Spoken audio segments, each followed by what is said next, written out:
I have finally figured out how this new computer's camera works. When the screen flashes, it switches from camera to video. It's not taking a picture. So Ace is up on that. I've moved forward and stuff. So I better turn off my cell phone. I hate to be interrupted during the reading of these clips of this. Which, by the way, brings me to my point. After reviewing, or upon reviewing all of this work, it's occurred to me in small sections that I have here in these 38 pages that this is a big project. This is a lot of work. It's going to take years, and what I know, we don't have years. And I haven't finished writing. Anyway, without further ado, next segment 5. Kent Holidays. Clark's mother was in the sitting room when he walked in and said, "So, is this a good time for us to talk about the things Dad did tell you about his life?" Clark's mother says, "I suppose it is. There is only one way to deal with this, and that's just by telling you what I know." She smiled and patted the couch seat next to her. Clark took a seat. Clark's mother said, "Your father told me of him memories of holidays in the home. How grand the events were, and how staunchy everyone in his family was, and how those guests of theirs were staunchy too." Moving to Jonathan's mind as that young boy, looking through the window, watching guests come in, hoping no one could see where he was hiding away from the crowds. He felt this big gaping wound of loss and loneliness. He just didn't fit into his family's world no matter what he did. He couldn't put his finger on what it was he didn't like, but he just didn't like all these yearly customs and all the money they spent on the holidays. So lavish. He hid in his room as much as possible except where he was needed to make an appearance a time or two. Halloween was so outrageous, all the crazy costumes, but as a young boy that was what he would admit to coming downstairs to look at what everyone coming in was wearing. He also had to admit the chocolate and treats were divine. He would eat so much some years he'd give himself teeth aches and stomach aches too. What else was he to do locked up in that world in such a young defenseless age? The event would go on until the wee hours of the morning.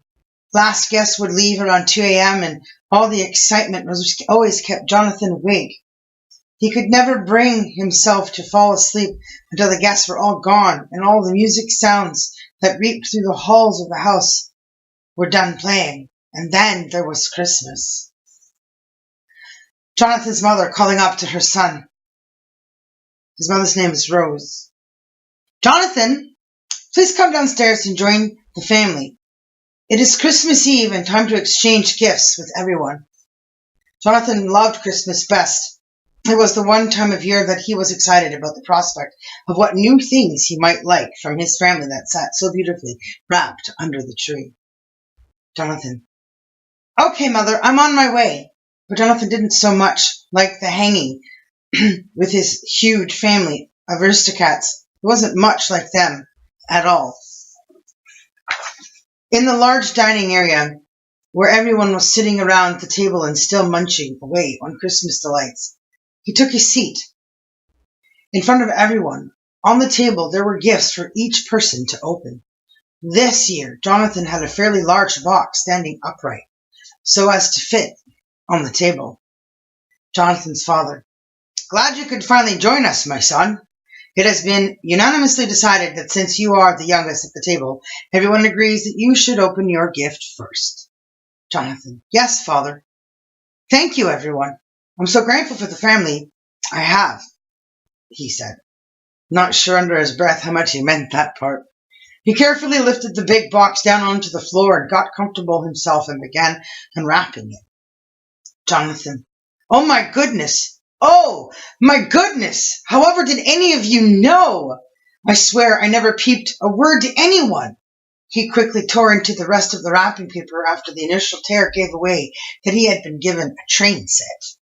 This would be his favorite childhood memory for Christmases in his life, he was certain.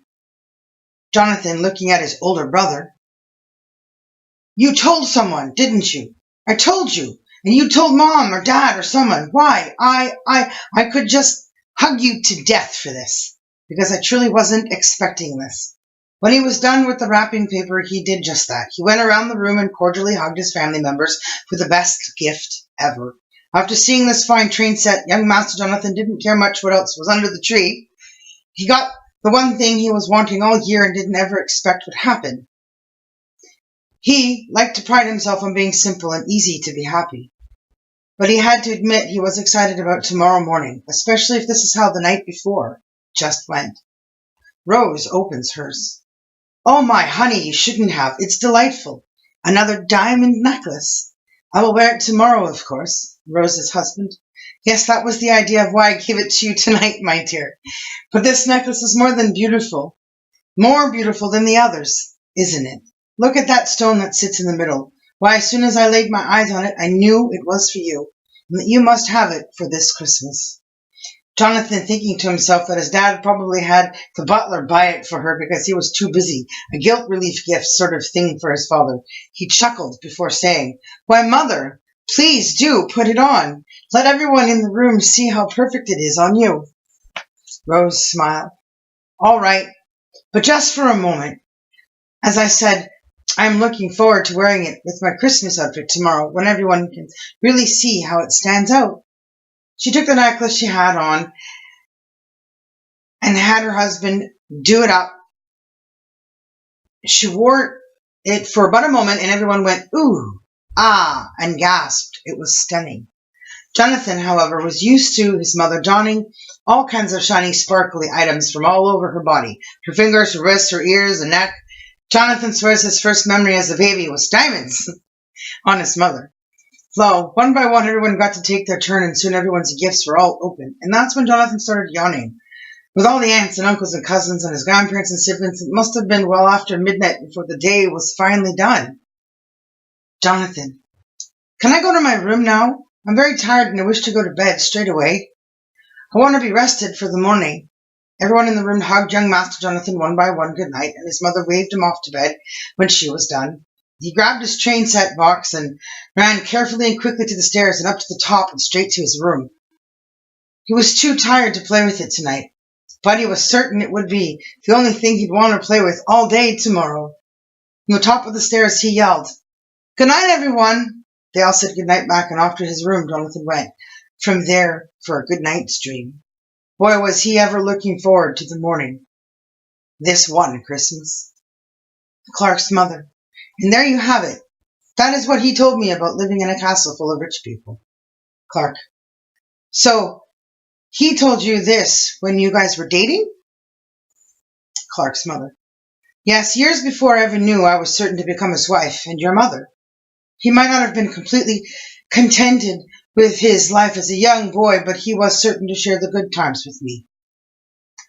Well, it's getting late, and I think it's time for your mother to hit the hay. I hope this helped a little, Clark. Clark. Yes, Mom, it did. And I hope you can tell me another story on another day. I'd like to hear more about your life with Dad before I came along. Clark's mother says, Well, that, my son, can certainly be arranged. Stay tuned for more adventures of your parents' dating years. She kissed him on the forehead, got up from the couch, and went to bed. Clark sat there on the couch a little longer, thinking about how much more he didn't know and how he was feeling about learning all this now, with his father gone. With that said, he shook his head and went up to his room. He really missed Jonathan. The house just didn't feel right anymore without him in it. End scene. So that's it for this segment. Come back for the next segment. Bye for now, the real Superwoman, aka the writer from Ottawa, Ontario, Canada, for the moment. Peace out, everyone, and have a good Easter.